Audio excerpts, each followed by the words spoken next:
Bonjour à chacun de vous. On continue la messe expliquée.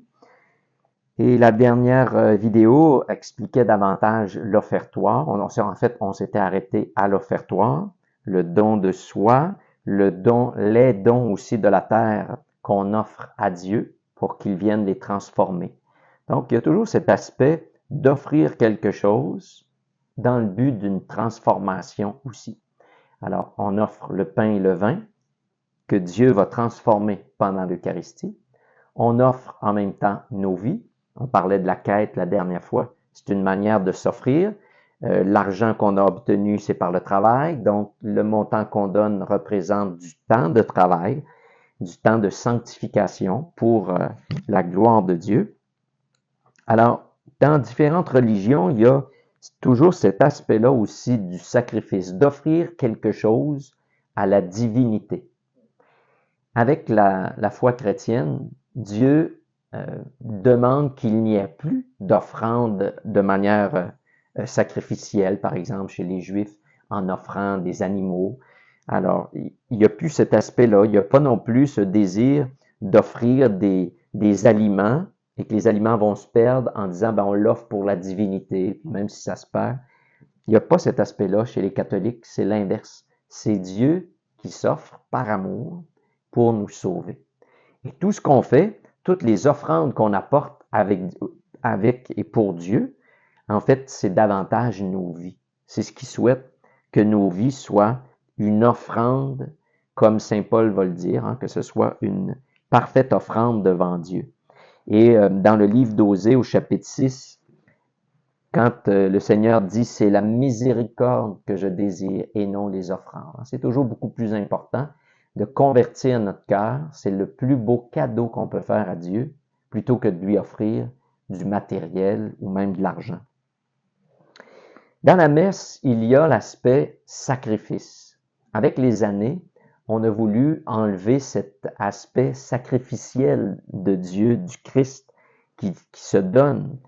Comme si on veut enlever le côté un peu plus sanglant de la chose, le côté triste, mais on ne peut pas faire autrement que le conserver. Premièrement, parce qu'on va dénaturer ce que c'est. Il y en a qui amènent davantage un autre courant en disant « Ah, la messe, c'est une fête. » Oui, mais qu'est-ce qu'on vient célébrer? On vient pas juste faire un party. On est capable de faire ça à la maison. On vient célébrer un amour inexprimable, celui de Dieu pour chacun d'entre nous. D'abord parce qu'il nous a créés. Ensuite, parce que à travers notre création, on s'est détourné complètement de lui. On a voulu se faire Dieu nous autres mêmes. Alors qu'est-ce qu'il fait? Il revient vers nous par amour, par l'incarnation. Et là, ça va jusqu'au don de sa vie. Il sait que par notre rejet de Dieu, encore là, on va vouloir être plus haut que lui, on va vouloir contrôler la situation, puis dire à Dieu, on n'a pas besoin de toi, nous, on s'arrange. Alors, qu'est-ce que le Christ fait? Il continue de s'offrir, et à travers un rejet, il exprime de l'amour. Ça, c'est sa mission à lui, de continuer d'exprimer l'amour du Père et son amour à lui.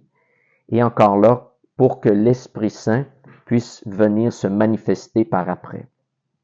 Donc, à travers notre rejet, à travers notre orgueil de s'ériger en Dieu, Dieu continue d'aimer et d'annoncer qui il est.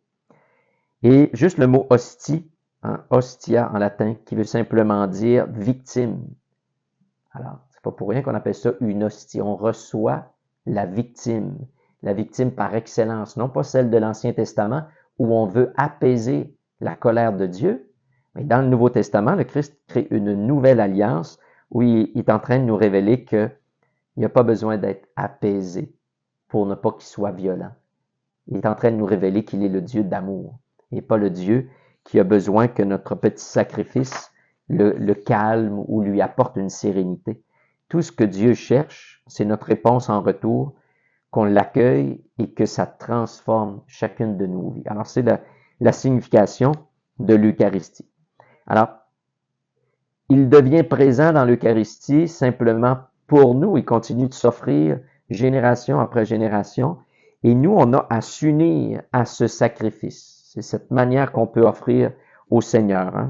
C'est un temps de décentralisation de nous, de notre égoïsme.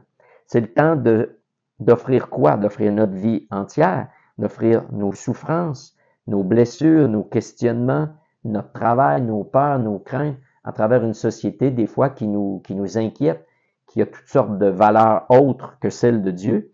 Alors on est souvent ébranlé et on a besoin d'être rassuré, qui vient nous dire « Je suis avec vous ». Voilà le message de Dieu sans arrêt. Et en plus, il vient le redire par l'Eucharistie.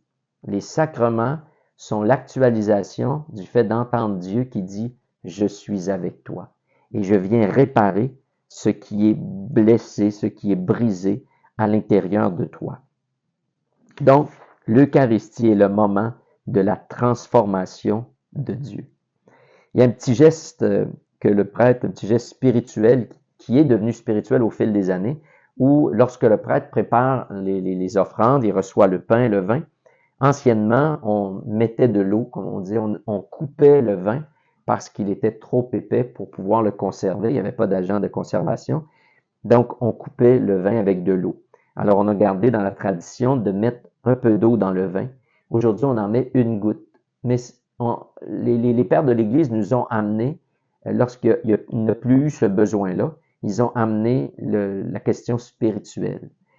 Et le prêtre dit, comme cette eau se mêle au vin, pour le sacrement de l'alliance, puissions-nous être unis à la divinité de celui qui a pris notre humanité. Donc, c'est comme si la petite goutte d'eau s'insère dans la quantité de vin pour montrer que nous autres, on est tout petits devant Dieu. Puis en même temps, on souhaite s'unir à Dieu. C'est son désir. C'est son désir à Dieu de nous unir à lui, de faire en sorte qu'on soit saint, qu'on entre dans sa famille. Je ne vous appelle plus serviteur, je vous appelle mes amis. Après ça, il nous dit qu'on est ses enfants.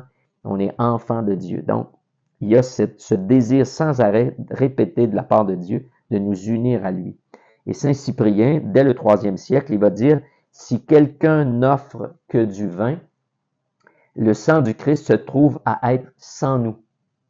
Et si ce n'est que de l'eau, c'est le peuple qui se trouve à être sans le Christ. C'est une belle réflexion spirituelle et qu'on symbolise dans l'Eucharistie, cette alliance que Dieu veut faire avec nous. Il ne nous veut pas sans nous et nous ne pouvons pas se bâtir sans lui. Bonne semaine à vous.